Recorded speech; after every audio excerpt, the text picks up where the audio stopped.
Buenos días a todos, somos Entreguerras y esto es Informativo Geopolítico, unos minutos en los cuales intentaremos resumirte toda la actualidad geopolítica acaecida durante el 5 de diciembre de 2024. El secretario de Estado de los Estados Unidos ha confirmado que Ucrania recibirá una transferencia de 50.000 millones de dólares de activos rusos congelados como parte de un esfuerzo coordinado entre Washington y la Unión Europea para apoyar a Ucrania. Asesores clave de Donald Trump están elaborando propuestas para poner fin a la guerra en Ucrania, sugiriendo concesiones territoriales a Rusia y congelando las líneas de combate actuales.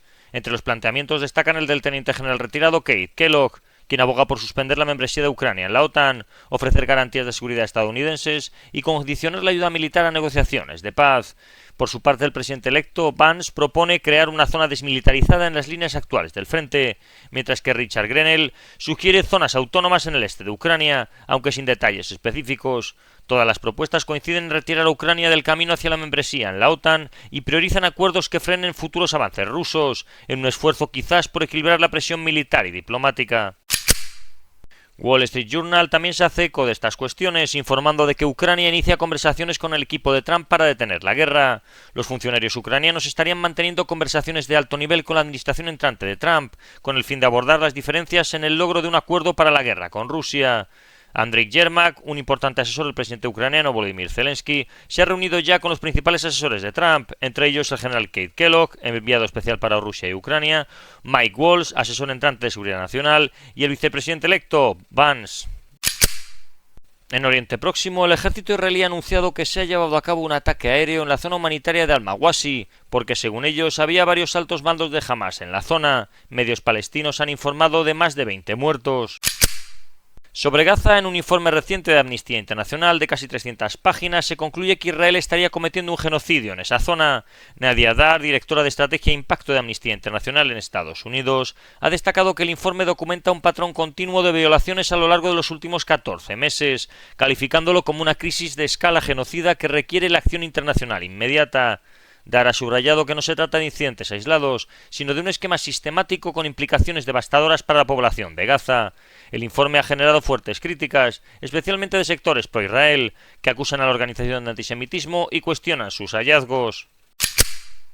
Según el medio Al-Mayadin, Al-Fatah y Hamas habrían mantenido en Egipto una ronda de negociaciones sobre la formación de un comité para gestionar la franja de Gaza en el camino hacia la implementación de lo acordado. Hamas habría mostrado su aprobación al plan presentado por Egipto. Esto podría servir para una posterior negociación de paz con Israel, al alejar al grupo islamista palestino del gobierno de Gaza.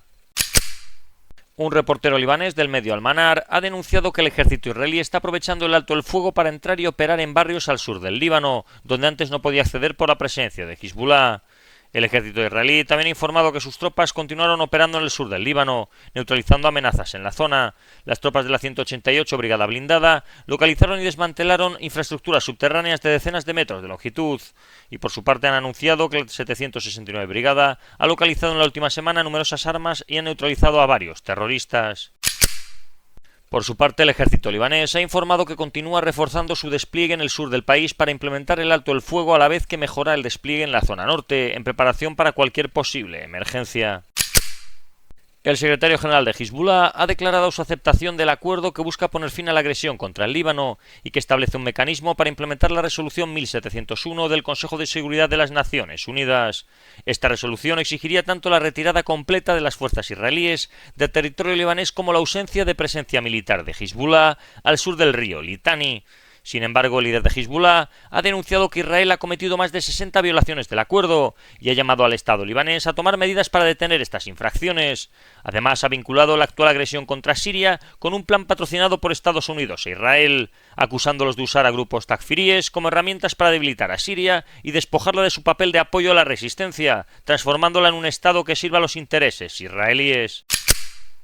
Hoy la ciudad siria de Hama ha caído bajo el control de los rebeldes islamistas de Hayat Tahrir al-Sham, liderados por Abu Mohamed al-Jolani, tras la retirada del ejército árabe sirio de la ciudad. Según el Ministerio de Defensa sirio, la decisión de replegarse busca evitar combates dentro de la ciudad y proteger a los civiles. Antes de abandonar Hama, aviones sirios y rusos han realizado ataques contra los convoyes rebeldes en la zona rural al norte de la ciudad, causando bajas significativas. Tras tomar el control, los rebeldes han priorizado el asalto a la prisión de Hama, una táctica similar a la empleada anteriormente en Alepo, con el fin de liberar a sus aliados encarcelados. Esta situación marca un importante revés estratégico para el gobierno de Bashar al-Assad. Islamic World News, sobre la caída de la ciudad, habla de que Hama fue una de las principales líneas de defensa de las Fuerzas Armadas sirias en el cinturón central de la zona contra los terroristas. Con la caída de esta ciudad, la ciudad de Homs, importantes industrias militares en Mashiaf y las zonas fronterizas entre Siria y el Líbano están en grave peligro. Según este medio islámico, los próximos objetivos de Tahrir al-Sham serán probablemente estas zonas antes mencionadas. Las fuerzas democráticas sirias han denunciado que grupos mercenarios respaldados por Turquía están llevando a cabo una campaña de secuestro y esclavitud masiva en la región de Shaba, al norte de Alepo. Según el informe, más de 120 vehículos con cientos de civiles que intentaban evacuar hacia áreas más seguras fueron interceptados y los pasajeros fueron llevados a un destino desconocido cerca de Sheikh Nahar. Los grupos armados habrían detenido a más de 15.000 civiles, secuestrando a muchos de ellos con fines de esclavitud. Los habitantes de la región, asediados, enfrentan una grave crisis humanitaria, con hambre y escasez de agua.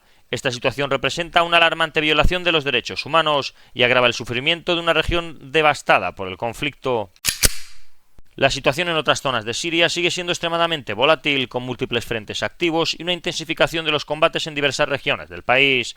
En Al-Salamiyya, medios de oposición han informado sobre una posible retirada de las fuerzas gubernamentales sirias. Aunque esta información no ha sido confirmada de forma independiente, podría indicar una reconfiguración más de las líneas de defensa del gobierno, en un intento de adaptarse a las crecientes presiones militares.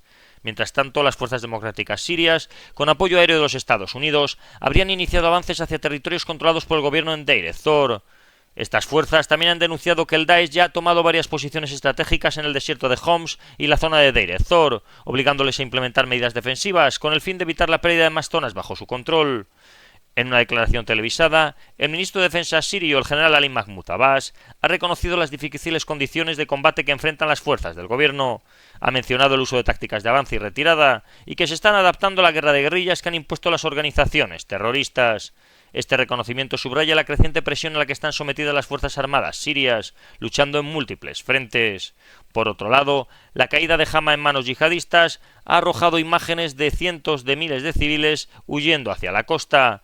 Estas imágenes desde Homs, al sur de Hama, muestran largas colas de personas intentando huir de la inseguridad y la violencia que se extienden rápidamente. En paralelo, el Daesh ha anunciado ya que ha tomado el área industrial de Al-Qaud, al sureste de Homs, así como colinas estratégicas al norte, consolidando su presencia en la región y amenazando la ciudad. En el plano internacional, el ministro de Defensa de Israel, Israel Katz, y el jefe de Estado Mayor de las Fuerzas de Defensa israelíes, el teniente general Herzi Halevi, están evaluando la situación en Siria ante los recientes avances de grupos rebeldes yihadistas que han tomado el control de partes del país. Esta revisión se está llevando a cabo junto al Foro de Estado Mayor General de las Fuerzas de Defensa israelíes, lo que indica una gran preocupación de Israel por la proximidad de las hostilidades en su frontera norte. Según un comunicado del ejército, las fuerzas de defensa israelíes estarían monitorizando de cerca los acontecimientos y preparándose para escenarios de ataque y defensa. Además, se ha subrayado que Israel no permitirá que surjan amenazas cerca de su frontera con Siria y actuará para neutralizar cualquier peligro que pueda poner en riesgo a los ciudadanos israelíes. Según un informe del medio norteamericano Newsweek y el análisis del Instituto para el Estudio de la Guerra, Rusia habría comenzado a retirar buques de su base naval en Tartus, Siria, en medio de la creciente insurgencia contra el presidente sirio Bashar al-Assad.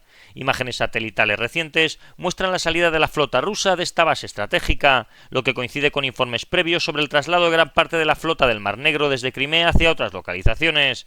Se especula que los buques rusos podrían ser redesplegados en bases del noroeste de Rusia o en Kaliningrado, reforzando su presencia en el Mar Báltico en un momento de tensiones geopolíticas crecientes. Esta reubicación sugiere un ajuste estratégico en respuesta tanto a la situación en Siria como a la dinámica global. En Europa, el ejército español informa sobre el inicio de las preparaciones para devolver a territorio nacional los Chinook desplegados en Irak.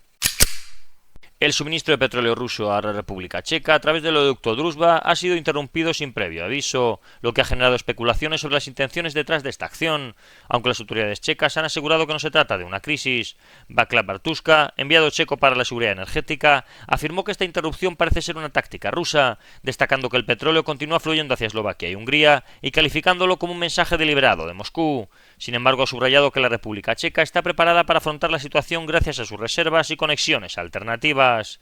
Esta situación ocurre en vísperas de la expiración, el 5 de diciembre, de las exenciones a las sanciones de la Unión Europea, que permiten a ciertos países seguir importando petróleo ruso. Ararat Mirzoyan, ministro de Asuntos Exteriores de Ereván, ha anunciado que Armenia y Azerbaiyán siguen haciendo progresos respecto a la firma del acuerdo de paz entre ambos países. El ministro de Asuntos Exteriores ruso, Sergei Lavrov, ha advertido el jueves que la nueva Guerra Fría que Moscú atribuye a Occidente corre el riesgo de convertirse en un conflicto este-oeste mucho más caliente, según ha informado la agencia de noticias estatal rusa RIA Novosti.